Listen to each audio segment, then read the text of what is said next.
Oops. Ito, finally, nabuksan ko na. Let's see. Yan, natagtag ulit. Nagsara pala ulit. Ito. Uy. Gagay. Buti hindi ko nasungkit oh. Buti hindi naputol. Muntik na. Diba? Buti talaga dahan-dahan. So, bali, ito lang yung kanyang laman, oh. Ayan. Meron din naman siyang coil.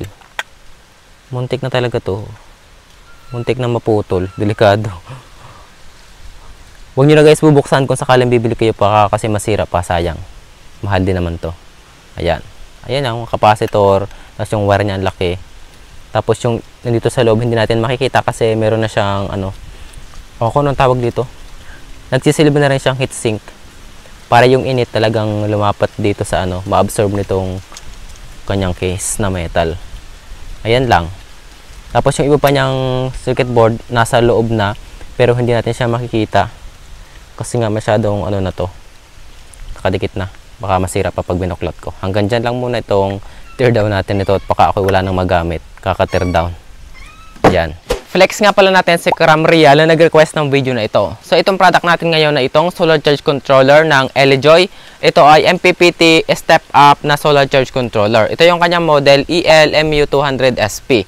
So, mayroon dalawang variant yata ng Elejoy solar charge controller. Yung isa ay step down, yung isa naman ay step up. Itong nasa akin ngayon, itong kanilang step up na solar charge controller. Yung isang step down buck converter or solar charge controller, ay parang katulad lang siya nito. Ito yung mga usual solar charge controller. Ang ginagawa ng mga step down, pinapababa nila yung voltage ng solar panel papunta sa battery. Yung step up naman, katulad nito, pinapataas naman nila yung voltage. Yung mga step down, usual ginagamit sila sa ating mga setup kapag yung solar panel ay mas mataas kumpara sa battery. So, pinapababa nung nito yung voltage na mataas galing sa solar panel papunta sa battery. Ito namang step up kapag mas mababa naman yung voltage ng solar panel at mas mataas yung voltage ng battery. Ginagawa nito ay papataasin nito yung output voltage ng solar panel para mag-match doon sa battery. Ito ang itsura nitong Elejoy solar charge controller na to, MPPT. Yung kanyang bahayan ay parang heatsink. So, mas maganda to para ma-prevent yung overheating. So, ayan. Ito yung lagay natin ng solar panel input. Dito naman yung output para sa battery. Wala siyang mga USB port diyan. Unlike nung ibang buck converter or solar charge controller katulad dito, meron siyang saksakan ng mga solar panel and battery and itong sa ating USB port. Ito naman wala. Battery in solar charge controller na talaga. Mas simple itong gamitin. Tapos dito sa harap natin, meron tayo ditong monitor. Makikita natin dito yung voltage ng solar panel, yung kanyang current, and then yung papunta naman sa battery, yung voltage, and then yung papunta sa battery na current. Tapos dito meron tayong setting dito para ma-adjust natin yung output voltage papunta sa battery. Etong nasa akin, kaya niya ang 200 watts sa solar panel or output power. Kaya niya hanggang 17 volts hanggang 55 volts na solar panel. And then yung output naman dito, kaya niya magpataas hanggang 24 volts hanggang 85 volts, 15 ampere maximum na. Ayan. Ito yung gagamitin kong solar panel ulit ngayon, itong 100 watts ng Ryzen. Kasi mas magaan to kumpara dun sa mas malaki. Ayan yung solar panel, hindi rin naman gaano malakas sikat ng araw ngayon kasi makulimlim na naman. So try natin din eh. Ito yung dulo nitong aking solar panel, naka MC4. Gagamit ulit ako ng isa pang MC4 tsaka wire para makuha ko yung kanyang dulo. Ito.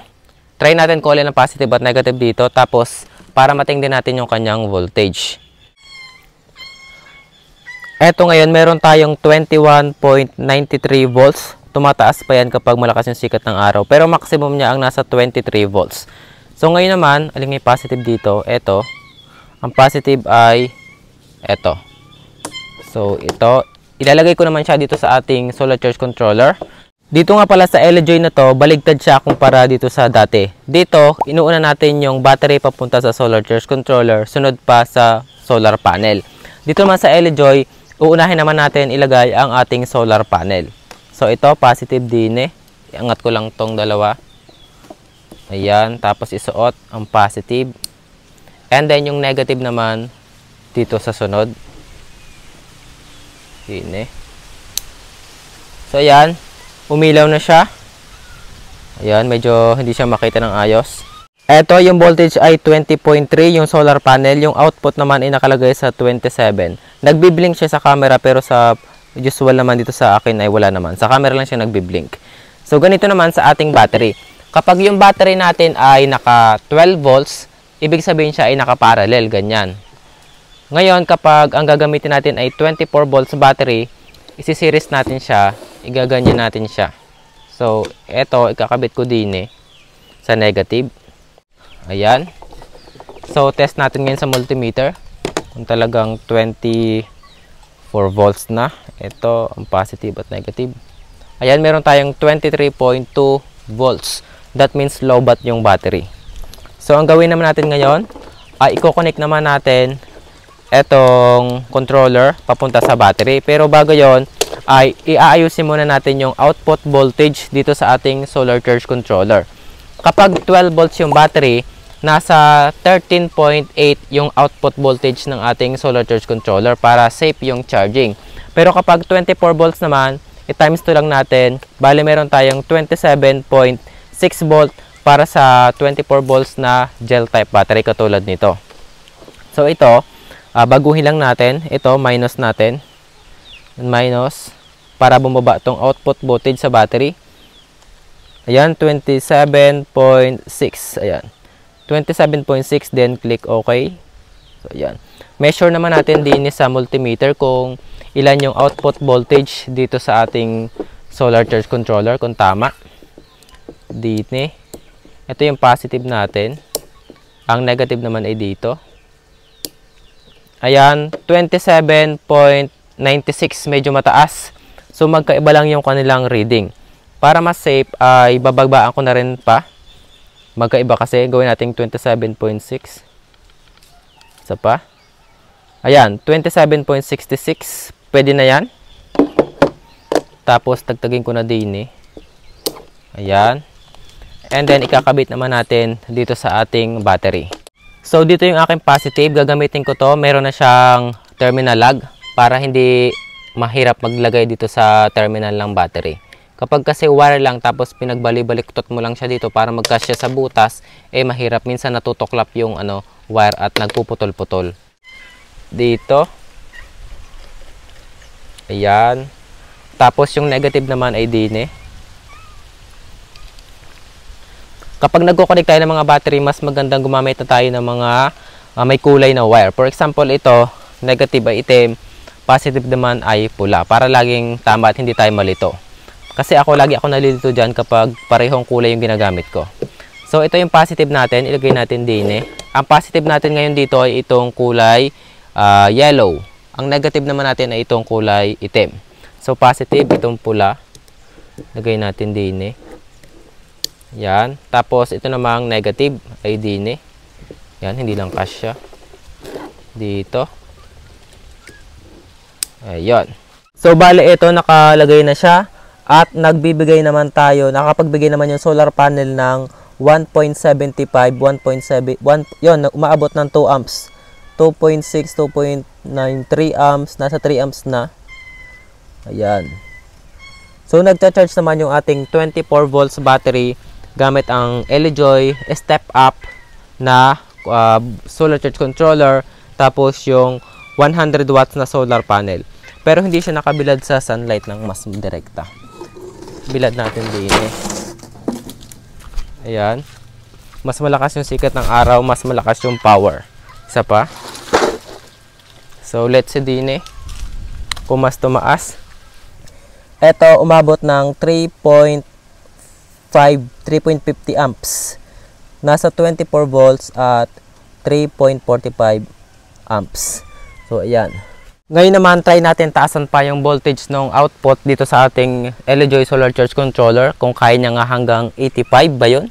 So, try natin dito. Taasan natin. 1, 2, 3, 4, 5, 6. Ayan. Siya ngayon ay nasa 28. Okay. So, ayun. Nagbago na. 28 volts na. Then, taasan pa natin din Ito, nasa... Ilan na ba to? 30.2. Okay natin. So, ayan, nasa 30.56 na. Taasan pa natin dito. Ayan, ilan na to? 31. Taasan pa natin. Medyo mabagal lang siya magtaas. 33. Taasan ko pa. Hindi siya magbabago sa output hanggat hindi natin napipindot yung okay. kailangan natin pindutin yung okay para mag-save. Ito, 35, isa pa, 36, 37, 38, 39, 40. Okay natin. So, ito, naging 40.3 volts. Taasan pa natin dito. Gawin natin mga 50. Ito, nakalagay ay 44, 45, 46, 47, 48, 49, 50. Ayan. Nasa 50.9. Okay natin. Ayan. 51.3. 51.2. Taasan pa natin dito. Try natin kung tataas pa tong voltage nito.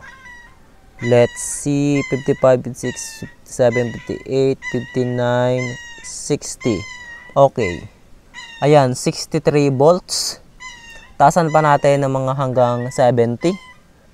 Let's see kung kakayanin pa nito. 70, 70, 68, 69, 70. Okay. Ayan, 70.3 volts. Then, gawin natin hanggang 85. Maximum na natin sa 85 volts.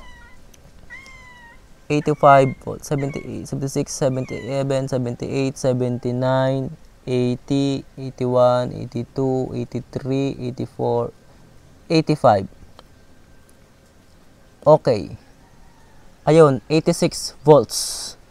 Sabi kasi sa kanyang description nasa 85 volts yung maximum, pero hanggang dyan na lang natin, wag natin pakataasan pa, baka masira naman. Ayan, 85 volts. So ayun, kinaya niya naman ng hanggang 80 volts mahigit. Pero syempre kapag gagamitin nyo to, make sure lang na bago nyo siya ikabit sa battery ay na-adjust nyo na agad yung kanyang voltage. Baka kasi naisagad nyo siya sa 80 volts pataas, tapos may connect nyo sa 24 volts battery or 12 volts battery, eh baka naman masira. So dito sa akin, hindi ko gaano magagamit yung 24 volts sa setup. Kasi kahit pa yung solar panel ay makapag-output ng 24 volts gamit itong LG MPPT charge controller na to, tapos naka 24 volts yung battery, eh yung problema naman yung inverter. Yung ginagamit ko kasing inverter ay para lamang sa 12 volts battery. So pag ginamit mo siya sa 24 volts battery, masisira yun. Kaya hanggang 12 volts setup pa rin yung nagagamit ko ngayon. Pero pwede naman siya magamit pang charge sa mga cellphone kung gagamit tayo ng buck converter. O kaya naman ito, pwede natin ikabit dito sa solar charge controller na to para makapaglabas siya dito ng 5 volts sa kanya USB port at makakapag-charge tayo ng ilaw. So ito, i-summarize lang natin. Itong nasa akin ngayon ay LG MPPT solar charge controller na step up. Ito ay ginagamit lamang pampataas ng voltage ng solar panel kapag mas mataas ang voltahe nitong ating battery kumpara sa solar panel. So pinapataas natin yung voltage ng solar panel. Pero kapag ang gagamitin nating battery ay mga 12 volts lamang, tapos yung ating solar panel ay 18 volts, gagamitin na natin yung kanyang step down na solar charge controller. O kaya naman ay yung mga useful na ginagamit natin katulad ito, step down solar charge controller. Itong nasa akin ay 200 watts maximum power ng solar panel. Tapos yung kanyang input dito, minimum niya ay 17 volts, maximum naman ay 55 volts.